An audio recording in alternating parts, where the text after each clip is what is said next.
Coming up on Tech News Today, Facebook working on an Android phone of some sort. Amazon buys Goodreads. What does that mean? And 3D printers getting cheaper. All that and more coming up. Netcasts you love. From people you trust. This is Twit. Bandwidth for Tech News Today is provided by CashFly at CACHEFLY.com.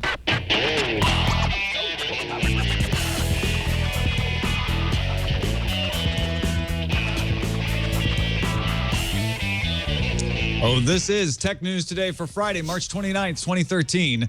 Tech News Today is brought to you by Gazelle, the fast and simple way to sell your used gadgets. Find out what your used iPad, Samsung Galaxy, and other smartphones are worth at Gazelle.com. And by Lantronix, maker of the X-Print server. Print from your iPad, iPhone, or any iOS device to virtually any printer. For more information, visit xprintserver.com and enter the code TWIT to receive free shipping on your order. Welcome to Tech News Today. I'm Tom Merritt. I'm Sarah Lane. I'm Ayaz Akhtar. And I'm Alex Gumpel. Yeah, filling in for Jason. I'm Alex Gumpel. You sure? Don't ever doubt that you are Alex Gumpel. Jason called away at the last minute, but Alex valiantly filling in. Jason will be back later today on the network for the social hour, and also he will be back on Monday. But as always, we keep you up to date on the latest in the world of tech news, starting each time with the top 10 stories of the day in the news first. Finish him. Facebook sent out notes yesterday to members of the press inviting them to come see our new home on Android next Thursday, April 4th, on the Facebook campus. Speculation is running wild about a possible Facebook phone running either a forked or at least modified version of the Android operating system, and rumored to be made by HTC. Windows 8's official hardware requirements have relaxed a bit. A recent newsletter says Microsoft will permit the creation of Windows 8 devices with resolutions of 1024 by 768. Sounds like different sizes and shapes to me. Although Microsoft says the policy is not meant to encourage partners to regularly use lower screen resolution. It's also warning that new dimensions will be incompatible with Windows 8's split screen feature, known as Snap. So what's the deal here? Expand choice and incompatibility? Sounds confusing. At the Game Developers Conference, Razer announced that its gaming tablets, the Edge and the Edge Pro, will ship preloaded with Valve's Steam software. If you're wondering how you'll play Steam games on a tablet, a Razer rep told DigitalTrends.com that Windows 8 will automatically port some basic mouse controls to touch controls, meaning you can just use your fingers. If that doesn't work for you, you can always use the Edge's USB port for a keyboard or mouse. Ouya began shipping its consoles to Kickstarter backers yesterday and announced the box will be available at retail for $99 on June 4th. Ouya plans to treat its Kickstarter backers as beta testers to help get the software just right. Console launches with 104 games and other apps like the XBMC Media Center and Flickster. Microsoft has launched a web tool that lets anybody search its entire portfolio of patents, all 40,785 of them. Microsoft General Counsel Brad Smith says this is meant to create greater transparency, giving those who might illegally use Microsoft patents without permission a way to find out what IP Microsoft actually owns beforehand. Smith also says Microsoft hopes other patent holders will offer similar windows into their IP holdings to help curb the abuse of systems by patent trolls. Amazon just bought social reading site Goodreads. The purchase price of the deal wasn't revealed, but the transaction should close by the end of the second quarter. So how will the two services integrate? We'll see, but Goodreads founder Otis Chandler says Amazon supports Goodreads continuing to grow as an independent entity. Promising not to sue over patents is almost as fashionable as suing over patents, and Google announced yesterday it will not sue anyone over 10 patents related to MapReduce, a model for processing large data sets. Unless you sue Google first, of course, then they have the right to hit back. Many open source projects, most prominently Hadoop, rely on MapReduce. Google said it plans to expand that pledge to other technologies over time. We got a virtual currency milestone, people. Today, all the Bitcoin in circulation, 10.9 million Bitcoins, have collectively crossed the billion-dollar mark as well. Unsurprisingly, the value of Bitcoin and the exchange rate fluctuates quite a bit, especially with news like this. At one point, it hit a dollar value of around $78, then went down into pushed up actually into the mid-90s. but it's kind of a big deal for a largely unregulated, decentralized, controversial virtual currency, Bitcoin. Yeah, Bitcoins. I'm rechecking mine right now. All Things D's Kara Swisher reports Twitter co-founder Biz Stone is close to launching a new startup called Jelly. Its product will reportedly target smartphones and tablets. How shocking. Stone runs a small startup incubator called Obvious with fellow Twitter co-founder Ev Williams. Obvious includes startups like Lyft, Branch, and Medium, and is expected to also probably invest in Jelly. Please insert your own bootylicious joke here. Now, normally humans are to blame for trouble, but now it's time to wage war against the inanimate objects. What am I talking about? Ship anchors. According to a Telecom Egypt exec, internet slowdowns were possibly caused by a ship anchor damaging cables and not caused by 3 men who were arrested earlier this week for attempting to cut an undersea cable. Cable provider Seacom reported a cut in its Mediterranean cable, and it also believes it is the work of the dreaded ship anchor. The dreaded ship anchor. Wouldn't it be the This episode of drudged? Tech News Today, not brought to you by the dreaded ship anchor. It's brought to you by the awesome Gazelle. Do you want the new iPhone, iPad, or Samsung Galaxy S4? Yes. Do you want the HTC One? Do you want all of them? Yes. Yes. You say, but how are you going to pay for them? I don't know. Strange whispering voice. How do I do it? You're going to sell your old gadget. That's what you're going to do. Get even if you haven't replaced it yet, take that old thing out of your drawer. Or out of your pocket if you're still using it. Go to gazelle.com, Gazelle.com. Find your item. Tell Gazelle the condition. They'll even buy broken iPhones and iPads sometimes. Get a risk-free offer for your gadgets and lock it in for 30 days. That's the key, right? Because you can't replace your old phone until you buy the new phone.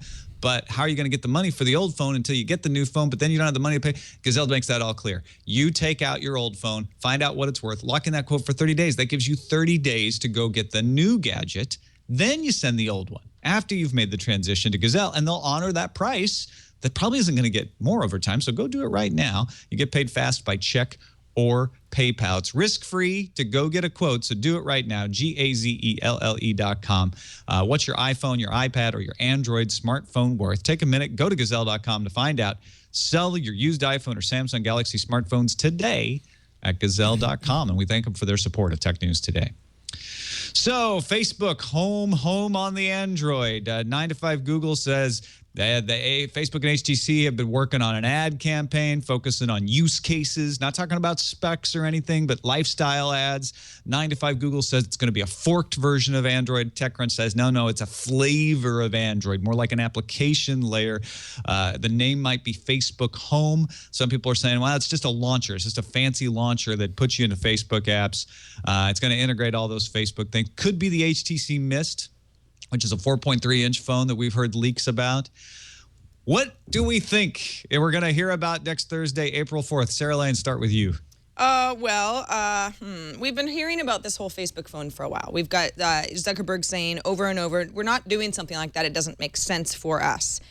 But when you start looking at these specs, yeah, if you've got some sort of a phone that's created by HTC, it could be a variety of vendors, but with HTC kind of having a rough few quarters, this actually makes some sense. HTC saying, let's go all in on something that nobody else is doing and see if it works. What do we have to lose? Then it's not really as if Facebook has developed its own phone. It's just a phone that Facebook can claim maybe does a few things for the Facebook generation that other phones don't do. Kind of makes sense to me. I mean, I always felt that the whole Facebook is working on its own phone was a little bit thin, but the rumors never went away either. So, we'll find out in about a week. Obviously, we'll cover it live on TNT, but this doesn't sound too far-fetched to me. Now, obviously, also, I was so excited about this little Facebook rumor that I forgot to announce the man who needs no introduction, Darren Kitchen. Oh, hey. How's it going? Today, because it's Friday. Darren, I'm so sorry. Oh, no worries. I was actually just thinking about what Sarah was saying about, perhaps it's not necessarily being the Facebook phone, but being a phone with Facebook, like you say, makes a lot of sense for HTC. Would that be kind of akin to not the iPhone, but that phone that Apple did with Motorola that had the iPod? It was Rocker? like was that what it was called? The Motorola Rocker. Yeah. That was incredible. I could Wow. totally see that, especially Take me if back. if it's a launch, if it's just a home screen replacement. I could see that just ported to anything, though. Yeah. I doubt that. See, the thing is about a Facebook phone is I have an issue with other vendors having a problem with this. Why would you want to put a bunch of Facebook apps or allow Facebook apps on your platforms if Facebook has a competing phone? It's kind of like when Microsoft got into hardware. So I think that there's probably going to be some kind of layer on top of Android. Maybe Facebook has its own version that they're saying, look, anybody can use it, but HTC will be the first one to have it.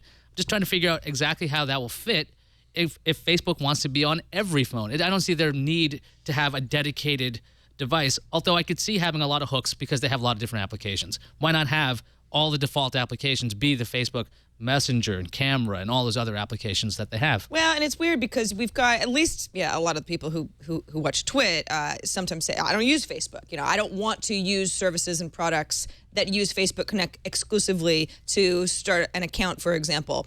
Facebook is aware of that and has allowed Facebook Messenger, for example, to be used by people who don't actually want to be logged into Facebook to use it. So I think it's sort of a tricky situation here. If you've got some phone that's deeply integrated in Facebook, how do you make sure that you're not turning off people who say, Facebook, I'm not interested in Facebook, I don't want to use Facebook? How do you get them to buy the phone? Maybe you don't. Maybe that's not the audience that you go after. But if they can play it right, it becomes a device that's a phone. It also does a lot of things that maybe de-emphasizes the fact that it's all about Facebook and the social network. I think you're right, Sarah. I think they're going after the Facebook enthusiast, and it's a way to capture more data about that person who's already active on their network, and so it's the more valuable users that they would get in that case. And I just have a feeling this is just going to be a launch screen. It's going to look like Facebook. It's going to launch you right into the things that you would need on a phone: voice calling, which Facebook has VoIP, so they could do some kind of fancy thing where it's VoIP sometimes and then fails over to the cell phone functionality. Messenger for your text messages right through Facebook Messenger. Your contacts all coming out of Facebook. I mean, everything you need to do the basics of a smartphone are right there in Facebook, and Facebook has an app platform. But there's no need for them to build the OS. They can just put this on the beginning, and most people will never dive down to find out that Android is underneath. Yeah, and Tom, I think that makes absolute sense because Facebook has all of those features. But with this rumor about a Facebook version of Android, it really just begs the question, makes you wonder if Google would ever follow suit with like a Google version of Android, with their social network, Google Plus. They've got some apps as well. Yeah, so the X phone, you just turn the X slightly over, it's a plus phone? Yeah. That kind of deal? Yeah, something like that. Yeah, I think Google should look into that. They could really make some headroad with it. They should make a Google version of Android. You're absolutely right there. And they could integrate maps, it would probably never happen. And mail. Only had a hardware arm. Not holding my breath. Pass that along. All right, let's move on to talking about Amazon scooping up Goodreads, the social network for book readers. What's going on there, Ayaz? Yeah, so Goodreads, like Tom mentioned, is a social book site. You can see what your friends are reading, rate books, get recommendations, and find books there. Goodreads is 7 years old, has over 16 million users, and Amazon bought it yesterday. The founder of Goodreads said that its users have asked to be able to integrate the Kindle and Goodreads for a long time, and wrote on a blog post, making that option a reality is one of our top priorities. So we're going to see some Goodreads and Kindle integration at some point. Chandler also wrote that Goodreads, the service, and its team are not going away. So it's going to be an independent company for the time being. Sarah, this seems like a logical purchase, but considering Amazon has all these ratings and they've been used a lot to determine whether you buy a book, do you think that it needed a social network like Goodreads? Well, yeah. I mean, a rating system is not a discussion about a book, and Goodreads is more of an online book club to me. All of us might be avid readers. I find out what Darren's reading. I value his opinion. We have a discussion. There's some comments that go back and forth. A rating system is collectively, this book has a 4-star rating type of a thing. Both are valuable to me. But I think Amazon can really benefit from a social network. I'm interested to hear that Goodreads is going to remain an independent service rather than just being integrated into the Amazon team in general. But I know some people say, well, that's the end of Goodreads. But I don't really think that necessarily has to be the case. I think that this is a huge win for Amazon. But if Goodreads can retain what everybody liked about it in the first place, it just opens up conversation about books. And of course, Amazon's in the business of selling as many books as possible. And I think this is a good step for them. There's been some pushback about Amazon having the data from Goodreads because when you signed up to Goodreads, you wanted that data there. If Amazon has access to it, even though Goodreads is saying it's going to be independent, do you think, Darren, that this is going to stop people from using Goodreads because they're thinking, oh, my data is being shared with Amazon now? I mean, I'm going to get good book recommendations. I don't know why that'd be an issue. I don't know. I think that it's kind of an obvious thing that you would be marketed books on a book social network, and Amazon kind of has that on lockdown on the internet. So I don't think that it changes like my perception of the value of that. Like, Sarah's saying the community rather than necessarily just ratings. And I would hope that if Amazon does like they've done previously with companies with acquisitions like Zappos and keeping that dev team and whatnot, I think this will only benefit both of them. In fact, previous to this, wasn't there some conflict there between Goodreads and Amazon in terms of their API and the way that they actually pulled information like descriptions and titles and page numbers, and they left Amazon's API for a less restrictive set of APIs from the Library of Congress and some others. And now I don't know if this is a case of, if you can't beat them, join them. But I think this only benefits both of these players. Tom, what do you make of Amazon getting more social? I mean, books reading makes a lot of sense. You have book clubs. This is a very natural thing. Is this something they should be into? It should be more integrated into Amazon? Well, that's the thing that it looks like it's not going to be integrated into Amazon, and that's the key thing. We run our Sword and Laser group on Goodreads, and I asked that question immediately as soon as I saw this story. What do you guys fear here? And the first fear was that they were going to integrate Goodreads into Amazon, and they've said that's not going to happen. Both Otis Chandler and Amazon have said we're going to run Goodreads as an independent company the way we run IMDb. A lot of people forget Amazon owns IMDb, so hopefully that's the model there. And what they're doing is using that. I mean, Amazon, remember, it's a big enough company. It can just buy companies to profit on them. Maybe they think, hey, Goodreads is a good business. We'll just make some money on them. It doesn't mean they're going to integrate Goodreads into Amazon. But let's say they do, just to get back to your question. If they integrate it like Audible, where it's like just an option, it's there. Audible still runs as a separate company, but they make it easy to buy Audible books when you're shopping on Amazon. If it's that like, oh, so here's some ratings from Goodreads that we're integrating. It's just like having a partner. It's just easier because you're internal partners. I don't have a problem with that. The big concern is, are they going to continue to allow authors to promote their books at alternative stores? Or are they going to prioritize Amazon so much as the purchase link that it's like Darren was saying, kind of a weird turnabout where they were de-emphasizing Amazon because of the API dispute, and now would they tilt that the other direction? I was just thinking about the Kindle integration that Chandler was talking about. I could see this being really useful if for some reason you sign up with Goodreads and you connect it to your Amazon account. Those special offers you get on the Kindle could be a lot more profitable for Amazon because you're seeing recommendations from your group of friends. Could drive the cost of the Kindle even further down because those offers are being used much more. So I'm intrigued what this is going to do to the Kindle line as well. E. Kardashinsky actually has an interesting comment. It says ratings from Goodreads on Audible would be pretty useful. They would be cool to see some cross promotion across laterally across Amazon properties. All right, Gartner's got a story out about 3D printers becoming more affordable. Sarah? Yeah, in fact, the headline is 3D printers will cost less than a PC by 2016. Obviously, it depends on what kind of PC we're talking about. But the point is that a Gartner report is predicting, based on the trends of 3D printers and how quickly the technology is ramping up, they will be available for less than $2,000 a pop by 2016. Gartner notes, hey, 3D printers are already in use among many businesses. We got manufacturing, pharmaceuticals, consumers goods. The capabilities of the technology is evolving so that customers actually can print the sort of things that they need. Gartner says that's just going to continue to happen. And there's also a shift in really the business side of it. Businesses can still create physical prototypes and architectural models for someone like me who can't do that myself, but then I could be at the end user who actually prints it for myself based on something that a business has given to me. So, and that's not something that was obviously capable before, and Gartner points that out as well. And then you've got iffy cases like Defense Distributed getting licenses for printing a firearm. Some folks say this is technology outpacing the law. We've talked about this at length before. So there's certainly some concern that the technology is sort of out there and wild. But I thought it was kind of fun. Maybe we could go around the circle and, Darren, is there a business that you think 3D printing can really help that maybe we haven't thought of before? I initially came to mind when I heard architectural. It's like, oh, so if you want to design a home or something, you as an expert could maybe show me a prototype, and then somehow at the end, one day, I'm actually the one who prints my own home based on that model that you gave me. Oh, I think this will do wonders for boutique candy. You know, like we were talking about in the randomizer last week about where you could 3D print Your head. a jelly version of Right. yourself. Yeah, I think that could do amazing stuff. Really, I'm just heartwarmed by the whole 3D printer thing that's going on, the movement that's going on right now, because like Tom points out, talking about less than the cost of a PC or whatever, like that's what's interesting, the analogy I find there is that very much like the PC market in the 80s, there's all of these homebrew companies popping up out of garages. I've got a friend that's building 3D printers in his garage. And what's really cool about this is... Does he build 3D printers with 3D printer?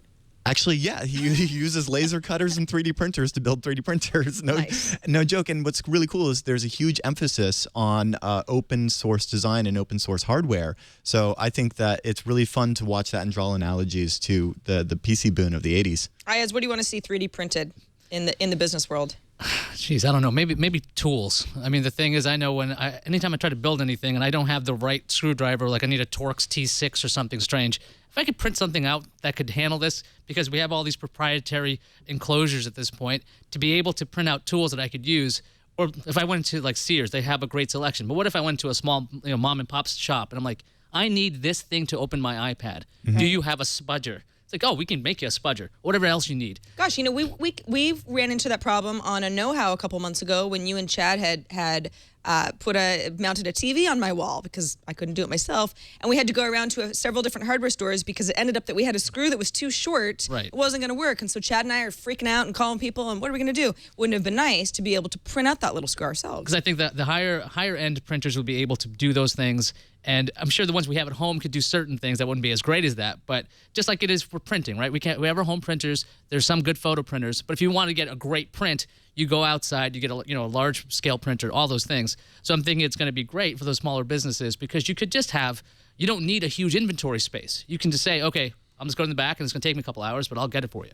Tom, we've got candy, houses, and tools. Anything else we should be 3D printing by 2016? Don't forget parts. Parts are that's the kind of the default one that everybody uses as an example, but I think it's probably one of the most useful ones when you have that little plastic piece that's either missing from the thing you're building or it's just broken on your appliance, and you're like, God, am I gonna have to replace this whole coffee grinder because this one little plastic piece? If you could just go download that, or even like quickly design it yourself and print it out, it's immeasurably helpful. Yeah, I think once 3D printers become cheap and easy enough for everyone, it's going to be really interesting to see how, much like the internet did for the violation of copyrights in media, things that can be digitized like audio and video and books, it's going to be really fascinating to see violations of copyright in physical goods, and that's already exciting. happening. Yeah, I know. If you talk to Bree, he's fighting that at Thingiverse with the BakerBot folks a lot. They're trying to stay ahead of it, actually. Let's take a quick break and thank our sponsor for Tech News today, Xprint Server from Lantronix. Now, here's the thing. If you already got a home office or you're printing from your iPhone or iPad, you know it can be a challenge to try to figure out, how do I get this thing off of here over there? Do I need to email it to myself at the desktop? Should I install these weird apps? Do I have to buy a whole new printer? None of that. None of that. You're going to get a Lantronix device. You're going to plug it into your USB printer. You're going to plug it into your network, and you're going to print natively from iOS. It's so darn easy. Enables printing from your iPad, your iPhone, your iPod Touch, any iOS device. Eliminates the need to print through apps. And you don't have to install any software. You don't have to email yourself the documents for printing. And it works with the USB or network printer you already have, whether it's wired or wireless. Compatible with more than 4,000 top brand printers. And really I don't want to say astonishingly easy to use because it just sounds like ad copy, but I was astonished with how easy it was to set up. You just open it, you plug it in, and it actually works. Advanced configuration options available too by a web interface, and supports multiple printers and virtually unlimited iOS devices. If you're a home user, you want to get the $99 one, supports up to 8 USB and 2 network printers, plenty more than most homes need. If you do need more than that, you got a home office or you want it for your actual office, $199 gets you a model that supports 8 USB printers and unlimited network printers, and includes a lot of those network admin features like Active Directory support. So go to xprintserver.com/twit for more information and to buy, and we've got a special offer. Use the code TWIT to receive free shipping on your order. Remember, visit xprintserver.com/twit at checkout and enter the code TWIT. We thank them for their support of Tech News Today. I don't think you can pay for them with Bitcoins, though, but more and more things you can pay for Bitcoins and Bitcoins or Bitcoins. Maybe that'll be like a big pile of Bitcoin coins. Business Week ran that article we mentioned in the news fuse about Bitcoin value now passing $1 billion. There's 10,952,975 Bitcoins in circulation. There are 21 million possible, so we're almost to the halfway point there. Actually, we're just a little past the halfway point. Things like a Bitcoin ATM in Cyprus, where they're having that euro crisis. More sites taking Bitcoin payments, WordPress, Reddit, Namecheap, Expensify. And Adam Draper of Boot VC, who does one of those like accelerators for startups, is going to focus on Bitcoin models during a summer class. So, Darren, I know you're interested in Bitcoin. What is the future? Are you going to start taking it at the hack shop? Oh, are you kidding? I've been all over this for the last year trying to find a easy way to accept this. And, as soon as it integrates with all the other payment gateways, and I don't want to get into boring e-commerce backend stuff. But yes, I think, what's really exciting is that Bitcoin embraces the pillars of the internet, the kind of the values that we have online. And so I feel like this is a great alternative to the, common day currency. And I just hope that it doesn't get squashed by old money. What do you think, Ayaz? I know you can be a little more skeptical about things like this. Are we seeing a Bitcoin bubble? We kind of had a Bitcoin bubble in the early days of Bitcoin, but it was a mini bubble. Not many people noticed. Now there's a lot more of these things in circulation, and they're actually more valuable and useful for more things. I was looking in the chat room, and somebody's username came up as Floop, and it reminded me of Flues. Do you guys remember that virtual currency that showed up in the early 90s? Here's an idea. We'll have this online currency that seems silly, and that flopped. But the Bitcoin exists. I think, I don't know if I can think skeptically. I don't know if I am skeptical about this. But as long as a lot of places can handle these transactions, if it's accepted, if Darren's Hack Shop can actually take this, or if Reddit's using it, if it's about adoption, if you can use this, that's when this becomes a viable option. It's almost like we've seen so many of these mobile payments. We've seen, credit cards is a really bizarre concept. It's effectively an IOU. You just swipe a piece of plastic. If you believe it and enough people just back it. Isn't that money? That's money. That's money. If you believe it. Would you like this piece of paper that means nothing? Yes. But it means something. It used to. Now it's backed by nothing. It used to be backed by gold. But that means something. So it's backed by the full faith and credit of the U.S. Treasury. No comment on that one. But as long as a bunch of people accept it and they buy into it, it's going to be successful. The fluctuations are normal with currency in general. So I think it'll survive. But unlike other currencies, it's outside of any governmental control. And now that Business Week has run a big article about it, it's going to get more attention. Governments are already paying more attention to it. Sarah, is it going to be a crackdown?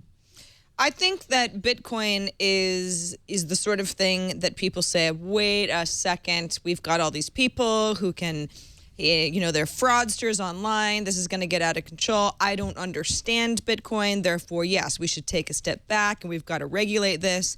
And that's a little disappointing for anybody who goes, but most of our money is virtual anyway. This is just the natural progression of how it works. I'm like super put out anytime I actually have to withdraw any actual physical money from any sort of ATM, because it's like, I hate this. I never want to do this again. Why can't we all just use PayPal? But no, this is going to be a mess. It's going to get darker before it gets lighter, to quote The Wizard of Oz, which now you've seen, Ayaz, so you're going to understand what I mean. But not 16 candles. No, that'll 16 be a candles could be used to story. illuminate something, I guess. I think we're going to see a lot of people saying Bitcoin scares me, therefore we're going to fight it. But eventually, if it's called Bitcoin or something else, this is going to be our future. See, actually, I feel like, Sarah, you're totally right, because this is going to be, like you said, that like it's scary. It's going to be the currency equivalent of BitTorrent, where it's like, bad name. oh yeah, that's Good that thing parallel. that those terrorist drug dealing child pornographers use. We're not getting behind that. You're right. Yeah, well, Silk Road, which is a place notorious for selling questionably legal, if not outright illegal things, is also the top marketplace for using Bitcoin to buy stuff. So it's already getting that association. And you know what the best currency for buying drugs is, Tom? Cash. Well, they should outlaw that. So you're right. We should just outlaw Who's that. said You're anything right. about drugs? I don't know what you're talking about. Oh. If you don't know about Satoshi Nakamoto, who invented Bitcoin and is definitely a pseudonym, and we don't know if it's a him, a her, or a collection of people, go research it. It's a very interesting story how this thing got started and perpetuated, and now has become a force to reckon with in the currency world. Meanwhile, a force to reckon with at Best Buy will be Samsung. Yeah, Samsung is going to kind of get what we have considered the Apple treatment at select Best Buy stores, basically the big Best Buy stores that do a lot of business. They're going to have, the company, Samsung, is going to have a specific area and employees, Best Buy employees that are trained specifically to work on the Samsung brand. Some of you who go to Best Buy regularly might notice that, you go to the Apple section of Best Buy and the aisles are a little bit wider and there's a little bit more of like, this is a special section of Best Buy that kind of has its own brand that looks a little bit different, that has, a register with an employee dedicated so that you can check out here and not it's a store within a Best Buy. Will there be singing? Possibly. I don't know. Geek.com does not report singing, but does report that Best Buy locations with the highest traffic will remove 2 aisles next to their mobile department for a new Samsung store. It's going to have Samsung signage, demonstration stations, Samsung products. Obviously, this is all coinciding very nicely with the imminent launch of the Galaxy S4, although by end of year, supposedly all Best Buy stores should have a Samsung section. Now, of course, my first reaction is, ooh, Apple, getting scared. But I think really the losers here is any other Android manufacturer who goes, Samsung, they're the favorite child. Now, any Best Buy store that you go into within a year from now is going to have the Samsung section, which is sort of like you got an Apple section, assuming the Apple section stays. Then you got a Samsung section. What's that all about, Darren? Do you think HTC is going to get their own Facebook phone section eventually? No, hopefully. I mean, that's the thing is Samsung has now ascended. This is like the biggest wet dream for any manufacturer to get your own Best Buy section. I saw the story and just as soon as I read the word Best Buy, my eyes kind of roll because I'm just like, who are these people that still go to this brick and mortar store? Hey man, I bought something at Best Buy recently. I'm not proud of it either. I go there too when it was it's the same like day I need it this now. thing right now. Yeah, but The walk of shame to Best Buy. yeah. I think it's great. I mean, in fact, Samsung has their own stores. They've got that one in Vancouver. So I think Samsung's. I don't know. I'm rooting for them. Tom, is Samsung inside a Best Buy store kind of Best Buy, or is this actually a huge win for them? I think it's a win for them. I think it shows Best Buy is devolving because what you see is Sony having their own stores, Microsoft having their own stores, and of course Apple's had their own stores for a long time. So I wouldn't be too surprised if this is Samsung kind of using Best Buy as a stepping stone into figuring out how to do their own stores, because as everybody starts to buy online, those single brand stores make sense as showrooms, essentially, where they can sell stuff, but also drive sales, giving people a chance to play with their models and then buy them directly online if they want to later. Apple even allows you to buy online in the store. Like they're like, we don't have it here, but here, let me show you how to buy it. So it's almost like a catalog showroom approach. And I think that's what Samsung is doing, is like, we're not ready to go full bore with the Samsung store everywhere yet. This gives us a chance to get a wider footprint and learn a little bit about the retail. And before Best Buy dies, it's like they're eating Best Buy from within. Yeah, that's really interesting because I think this is specific to tech. I mean, in other industries or markets, wherever, things like, a Walmart will show up and then all of the little shops will close around it. And in this case, in tech, like Tom said, we have those, the Windows store. In fact, or Microsoft store, I finally passed one in Corte Madera or whatever. Samsung, Apple, it's great. I mean, one of the things we make fun of about Best Buy is because they sell a lot of products that you can get at a much lower cost somewhere else. And for the most part, for phones, and you can get them discounted at places like wireless.amazon.com, or if you look for phone deals, those kinds of things. But the phone pricing is pretty consistent apart when you go to an AT&T shop or a Verizon store or wherever you go. You're going to have that same cost. So if Best Buy can actually say, hey, look, we have these phones and we have a dedicated section and we're going to show you how they run and they work, because sometimes you go to stores and you have these dummy units. I think that Best Buy is actually going to come out maybe eventually changing its image from that thing where we're like, I'm not going to Best Buy for anything. But they do have working Samsung things. We should check that out. All right, let's finish our discussion section with Apple and Final Cut Pro 10. Right now, they've just abandoned the professional editor. They don't care about the professional editor. That's what Final Cut Pro 10 was about, right? And that's exactly why Apple's launching a campaign to stop thoughts like that, Tom. The LA Times is reporting that Apple's going to launch a campaign for Final Cut Pro 10 starting on Thursday, April 6th, which coincides with the National Association of Broadcasters Convention. That's also April 6th. The goal is to win back video editors who left Final Cut because it's radical redesign that people called iMovie Pro because it really is nothing like its predecessor. The Apple website's going to have 3 stories showing people who are using Final Cut Pro 10. One's a video editor for the Globe and Mail newspaper.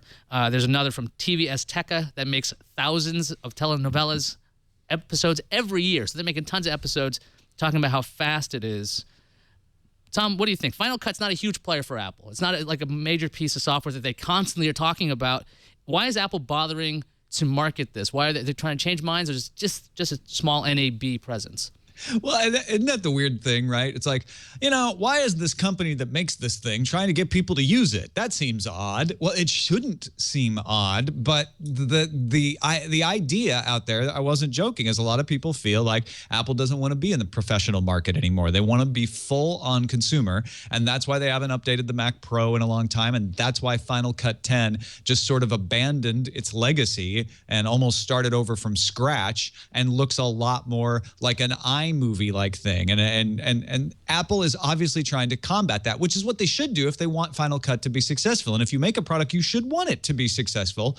I think that the bigger question here is what is Apple's play in the professional market? Are they changing their mind back? Have they decided? Was that a forestall thing? And now that he's gone, they're swinging back towards saying, yeah, we can make professional stuff. We can do things like that. I'll be interested to see what this campaign's effect is, and also later on this year, what kind of update they do for the Mac Pro, because Tim Cook has said we will do an update for the Mac Pro in 2013. Well, the truth is, sorry, as I stepped on you a little bit. I was going to ask you a question anyway. Go ahead. Good.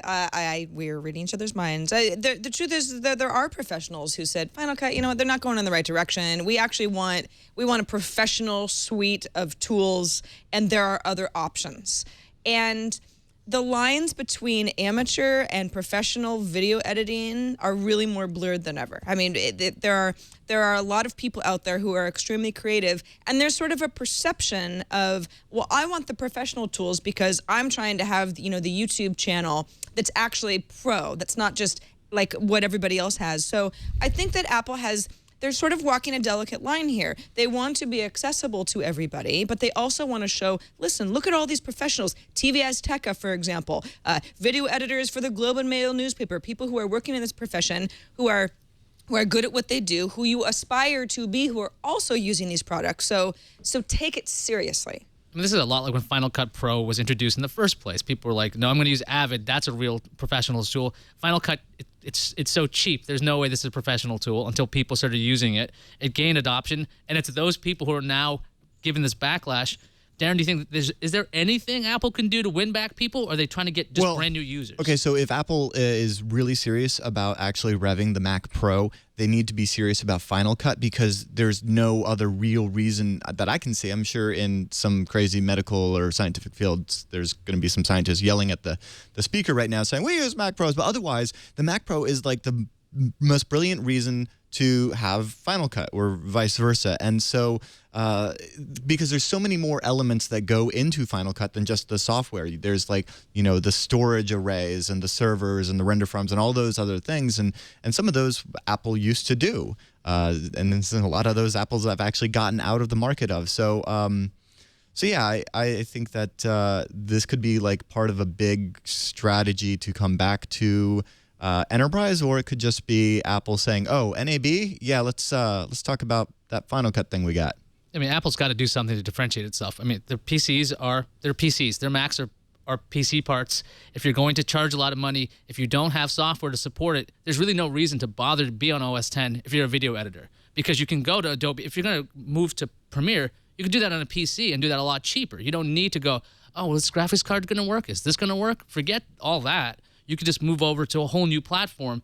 But the thing is, Apple has been iterating Final Cut Pro 10. They've been adding features slowly, and that's appeasing some. But I still think that radical redesign is just a huge hurdle, and they have to get new people on there because I doubt they're going to win like older users back. Here's how they could. They could introduce a Final Cut Pro YouTube edition where it's like, oh, for the professional YouTubers, and it does not let you do jump cuts. You just can't. It can't, or does actually Gets that's rid of default? confessionals and Yeah. eliminates comments. Ooh, Oh, yeah. I like that. Oh, yeah. It's coming. All right, Alex, put your hand on the big lever and get us ready to go. Pull down the randomizer. Undersea Warfare Center and Office of Naval Research has spent $5 million on a multi-university program, part of which has output a giant robotic jellyfish. Not kidding you. Lifelike silicone mantle and meant to patrol the oceans. Wow. Okay, so this is brilliant. So the concept is if you do see this on sonar or anything else, you will just think, oh, this is just sea life, but it's actually could be used, as a spy at some point? Yeah, they say that. Stay away from that. It's going to hurt. It's going to sting you. You're going to have to pee on yourself. It's a We got a prototype. friend, too. Oh, my God. But they that want it to have is natural scary. motion. That's really scary. I like it. It reminds me of the fact that like most seagulls today are actually CIA drones. They even say it could map ocean floors or clean up oil spills, stuff like that. And it's not necessarily going to interfere with the sea life that's there. I mean, if you have a submarine showing up, it might disperse the animals. If they see something that looks like it's familiar, maybe they will. Actually, what will happen if somebody tries to mate with it? That might be a problem. I don't Is it think mate-proof? it's going to work.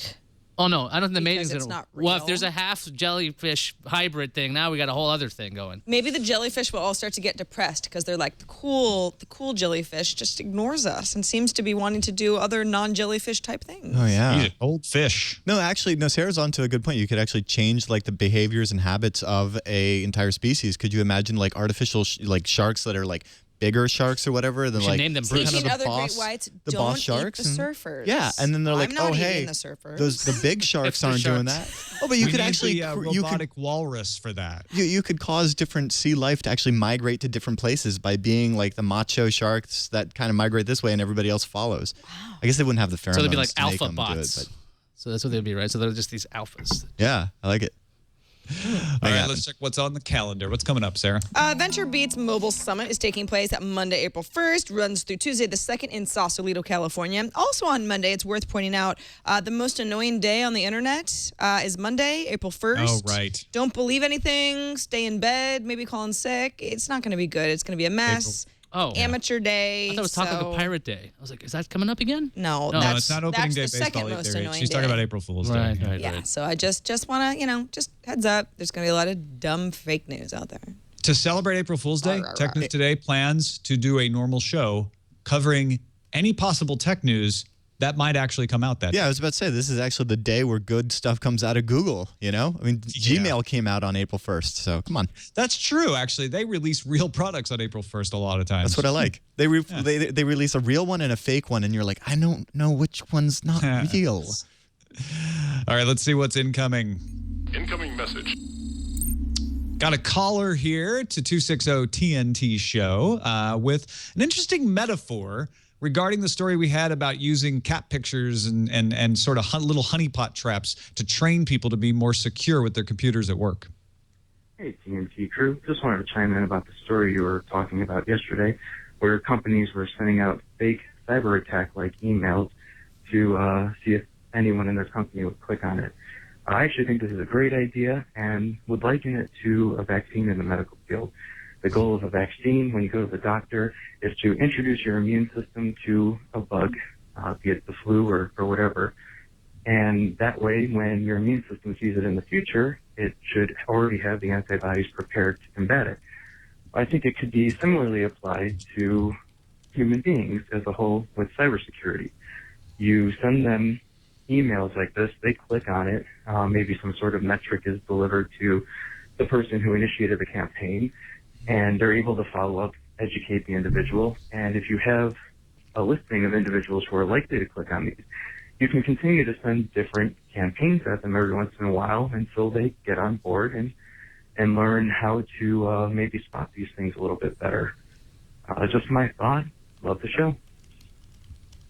So inoculation, Darren, what do you think that's a good model? It's an interesting metaphor for Yeah, this. or it's how you know who to fire. No, I'm joking. This is actually what pen testers do, and they make a lot of money doing it. And I've heard anecdotally that something within Google is done similar to this called cheesing, where if you leave your workstation unlocked and you like go to get a coffee or whatever, somebody can come by and just go to this internal Google website that like cheeses you, and now you've got a score, and you don't want a high score on the cheese list or something. I don't really know, but it sounds cool.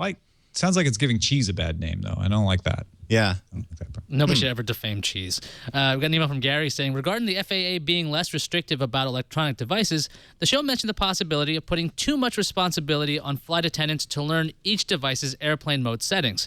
I wonder if this could be solved by a portable sensor that the flight attendants would use as they walk down the aisle. I'm imagining something like an ohm meter with a corded sensor that would detect the signals that the airline is concerned about. This way, the flight attendants wouldn't have to learn anything new, and they could just tell the passenger that however they do it on their device, they're not using the correct airplane mode settings. If the passenger didn't know how to activate airplane mode, the fallback position would be turn the device off. Thanks again for a great show. That's an ingenious idea, but I think it's still, the point is they don't want flight attendants to have to be walking around with detectors, right? I think they really want flight attendants to not have to deal with this as much as possible. So I'm not sure that solves their concern, but I love the idea. So what they need is like Google glasses that can see what's going a on. sonic screwdriver, and they can just like probe everyone. Well, Google Glasses is actually coming out. I don't know when the sonic screwdriver is coming out. Oh, Just hire the it doctor. might be a while. Yeah, we have to wait for that. It might have already happened. Well, that is it for our lovely show today. Thank you all for joining us and welcoming us into your ears or your eyes or both. Darren Kitchen, I apologize again. No worries, dude. It's all good. Writing over your introduction. All good. What's going on at Hack 5 these Well, days? sometimes you want to use grep. And if you want to use grep, you want to use Linux. And if you want to use Linux, I'm going to show you how to set up a secure, portable Linux installation. It's all persistent on USB and totally wicked fast and encrypted. You're going to love it. Hack5.org. That's HAK, the number 5. And then Shannon of the Morris is there showing you all about Ubuntu Touch. It's a touchity-touch Ubuntu. Excellent. Check it out, hack5.org. Thank you, Darren. And thank you all for watching or listening. You can submit stories and put them up for our consideration at technewstoday.reddit.com, our subreddit. There's almost 15,000 people in there, so get in there and make your voice be heard. Also, don't forget about twit.tv/bestof if you want to submit your favorite moments of any show on Twit. Helps us put together our best of shows at the end of the year. You can find us on the web at twit.tv/TNT. You can email us tnt@twit.tv or give us a call and leave us a voicemail, 260-TNT show. We'll be back Monday with Denise Howell from This Week in Law as our guest. We'll see you then.